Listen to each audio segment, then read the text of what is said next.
விவசாயத்தை பெருக்குவோம், தொழிலை வளர்ப்போம், அதுல வர்ற வருமானத்தை கல்விக்கு செலவு பண்ணுவோம். யாருக்காக செலவு பண்றோம்? நம்ம பிள்ளைங்களுக்காக தானே. அவங்க படிச்சு வந்தா போறாதா? நாட்டை முன்னேற்ற மாட்டாங்களா? அந்த இலவச கல்வி திட்டத்தை இதுல சேர்த்திருக்கு. நம்ம காமராஜரை பத்தி உங்களுக்கு என்னென்ன தெரியும் சொல்லுங்க. காமராஜர் கல்வி கல்வி கல்வி கண் திறந்த காமராஜர் மேம். சரி, அவர் அப்படி சொல்லுவாங்க. ஏன் அப்படி சொல்றாங்க? ஏன்னா அவருதான் வந்து நீங்க நீங்க நீங்க வேலைக்கு போகாம பள்ளிக்கு வாங்க, உணவு திட்டம் பண்ணாரு. நீங்க பள்ளிக்கு வாங்க, வந்து சாப்பிட்டுட்டு படிச்சுட்டு போங்கன்னு பண்ணாரு. அதுக்கப்புறம் சரி, நீ சொல்லு சுஜய். சுஜய், உனக்கு என்ன அவரை பத்தி என்ன தெரியும்? சாப்பாடு தரப்போர் ஸ்கூல்ல வந்து சாப்பாடு தந்தாங்க. சரி, உணவு தந்தாங்க, மதிய உணவு திட்டம் ஸ்கூல்ல ஃப்ரீயா சாப்பாடு தந்தாங்க ஆசிரியர். அப்புறம்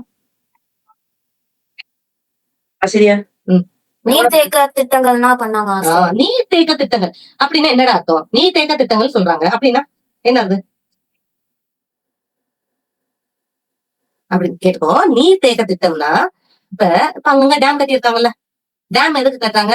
வாட்டர் ஸ்டோரேஜ் பண்ணி பக்கத்துல உள்ள கிராம வயல்வெளிகளுக்கு வந்து தண்ணீர் வந்து கரெக்டா கிடைக்கணும் காண்டி. ஒரு சில ஊர்ல எல்லாம் போர் போட்டாலும் தண்ணி கிடைக்காத இடங்கள் எல்லாம் வந்து காவா மூலமா எல்லா காடுகளுக்கும் வயல்வெளிகளுக்கும் தண்ணி போறதுக்காண்டிதான் நீர் தேக்க திட்டங்கள் வந்து கொண்டு வந்தார். இவர் வந்து நல்ல விவசாயத்தை வந்து முன்னிலைப்படுத்தி கொண்டு வரணும்காண்டி, விவசாய மக்களுக்காண்டி நீர் தேக்க திட்டம் கொண்டு வந்தது முதல்ல.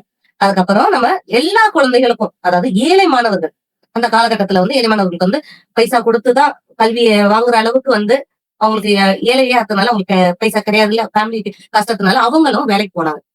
இத பாத்துக்கிட்டு இருந்தவரு காமராஜர் என்ன சொல்றாரு, பாத்துட்டு இப்ப என்ன அவங்களுக்கு உன் பிள்ளைக்கு சாப்பாடு கொடுக்குறேன், உன் பிள்ளைய அனுப்பி வைக்கிறியா அப்படின்னு சொல்லவும், சாப்பாடு கிடைச்சா போதும் என் பிள்ளை அனுப்பி வைக்கிறேன். இப்படிதான் ஒரு சிலர் சாப்பாடு தன் பிள்ளைக்கு கிடைக்கும் நினைச்சு ஸ்கூலுக்கு அனுப்புனாங்க. படிக்கணும் கூட அனுப்பல மக்கள் வந்து, எப்படியோ என் பிள்ளைக்கு ஒரு வேளை சாப்பாடு கிடைக்குமே அப்படின்னு அனுப்பி வச்சாங்க. அப்படி அந்த மதிய உணவு திட்டம் கொண்டு வந்ததுனாலதான் நிறைய பேரு, அதாவது அவங்களோட ஃபேமிலி பேக்ரவுண்ட் ரொம்ப வீடு நிலம் எதுவுமே இல்லாதவங்க கூட இப்ப நல்லா படிச்சு நல்ல வேலையில இருக்கிறாங்க. அதுக்கு காரணம் வந்து இந்த மதிய உணவு திட்டத்தினாலதான். ஒரு சாப்பாட்டுக்காண்டி வந்தவங்க எல்லாம் நல்லா படிச்சு முன்னேறி இருக்கிறாங்க. அது நினைவாதான் இப்ப வரைக்கும் வந்து எல்லா அரசு பள்ளிகள்லயும் வந்து மதிய உணவு திட்டம், இப்ப காலை உணவு திட்டமும் கொண்டு வந்துட்டாங்க.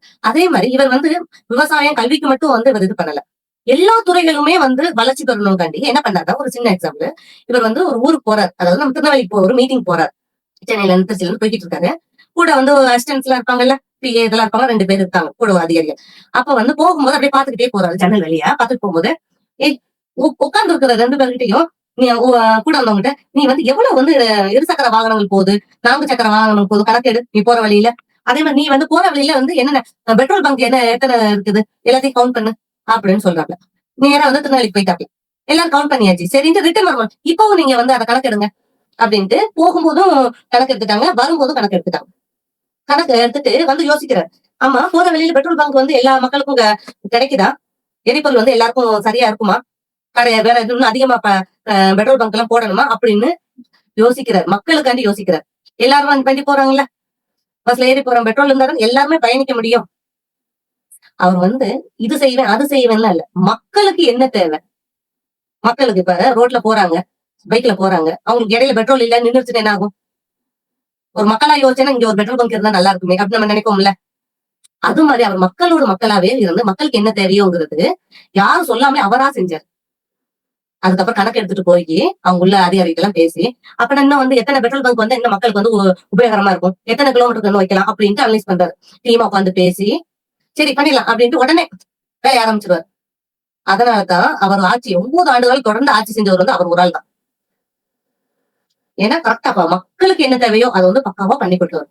அதனாலதான் அவர் இப்ப வரைக்கும் நம்ம நினைவு வச்சிருக்கிறோம். ஸ்கூல் வேற, ஸ்கூலு படிப்பு விவசாயம் அது ஒரு பக்கம் இருந்தாலும் நம்ம தமிழ்நாடோட வளர்ச்சிக்கு வந்து முதன்மையா இருந்தார். வெஹிக்கிள் மகண்டும் பாத்தீங்களா எவ்வளவு. அதே மாதிரி அவரோட வாழ்க்கையில வந்து அவர் முதலமைச்சர் பதவியில இருக்கும்போது நேரத்தையும் வந்து சும்மா செலவிட மாட்டார். ஒவ்வொரு நேரத்தையும் உபயோகரமா இருக்கணும் கண்டி. இப்ப ஒரு எக்ஸாம்பிளுக்கு வந்து அவருக்கு எங்கேயாச்சும் நம்ம ஒரு கல்யாணத்துக்கு போறாரு, ஏன்னா கல்யாணத்துக்கு போனா என்ன செய்யலாம், மத்த வேலையெல்லாம் விட்டுட்டு ஹாயா ஃப்ரெண்ட்ஸோட பேச வரட்டும் எல்லாம் கிடையாது. அப்ப கூட என்ன பண்றாருன்னா, அன்னைக்கு நான் இங்க போறேன் யாராச்சும் நீ பாக்கணும்னா அங்க வந்து பாருன்னு ஒரு டைம் கொடுத்துருவாரு, அப்பாயின்மெண்ட் கொடுத்துருவாரு. சும்மா ஒரு நிமிஷம் போட்டோ எடுத்துட்டு ஓகே வணக்கம் என்னப்பா சந்தோஷமா அப்படின்ட்டு வந்துருவாராம். அந்த டயத்துல கூட அந்த பக்கம் ஒரு மக்களோட தேவை என்ன ஏதுன்ட்டு அப்ப அப்பாயின்மெண்ட் கொடுத்து அவங்க பிரச்சனைகளை வந்து தீர்த்து வைப்பாராம். தனக்குன்னு ஒரு நேரமும் அவர் வந்து ஒதுக்குனதே கிடையாது. நாட்டு மக்களுக்கு ஒரு இப்ப மட்டும்தான் நேரத்தையே ஒதுக்குனார். அப்படி ஒதுக்குன முதலமைச்சர் தான் யாரு? நம்ம காமராஜர். புரியுதா? எப்படி தன ஃபேமிலி நம்ம அவருக்கு வந்து ஃபேமிலி அவங்க ரொம்ப ஏழ்மையான குடும்பம் தான். ஒரு வாடகை வீட்டுலதான் அவர் இருந்த கடைசி வரைக்கும். சொந்த வீடோ எதுவுமே கிடையாது. அவர் ஒரு வாடகை வீட்லயே இருந்துட்டு அவர் உயிர் போகும்போது கூட போனதுக்கு அப்புறம் வந்து வீட்டுல வருமான வரித்துறை வந்தாங்க செக் பண்றதுக்கு. முதலமைச்சரா இருந்திருக்காருல்ல, நிறைய அதுவும் சேர்த்து வச்சிருப்பாரு, ஏதாச்சும் ஊழல் பண்ணிருப்பாரு அப்படின்ட்டு வந்து பார்த்தா ஒண்ணுமே இல்ல. ஒரு 4 வேளை வேஷ்டி, சும்மா நார்மல் 4 வேஷ்டி சட்டை, ஒரு 2 பாத்திரம், ஒரு சின்ன சோறு பொங்குவாங்களா குட்டி பானை, அது ஒரு ஸ்டவ், மண்ணெண்ண ஸ்டவ் மாதிரி இருக்கும் சின்னதா ஒரு ஸ்டவ், கேஸ் ஸ்டவ் கூட கிடையாது, ஒரு சின்ன மண்ணெண்ண ஸ்டவ், அவ்வளவுதான். ஒரு சின்ன பெட்டி, அது பழைய பெட்டி, ஒரு சின்ன பெட்டி, அவ்வளவுதான். 2 கரண்டி, ஒரே ஒரு 2 தட்டு, டம்ளர், இவ்வளவுதான் அவருக்குன்னு இருந்தது. ஒரு சின்ன பாய், அவ்வளவுதான். பாரு ஒரு முதலமைச்சர் வீடு எப்படி இருந்தது பாத்தியா? ஒரு சோபா கிடையாது, மத்த எந்த வசதி, எளிமையா வாழ்ந்தவர் அவர். அதனால மட்டும்தான் இப்ப வரைக்கும் அவரை நினைவு செஞ்சு நம்ம அவரை வந்து நினைச்சுக்கிட்டு அவருக்கு நன்றி சொல்லிக்கிட்டு இருக்கிறோம். அவரோட பிறந்தால எல்லா அவர் நினைவு நாளா கொண்டாடிக்கிட்டு இருக்கோம். பாத்தீங்களா? அவர் மாதிரி நம்ம எல்லாரும் நேர்மையா இருக்கிறோம். சரியா? இந்த நாள் நம்ம மைண்ட்ல வச்சுக்கணும். நம்ம எந்த வேலை செஞ்சாலும் அது நேர்மையா செய்யணும். சரியா?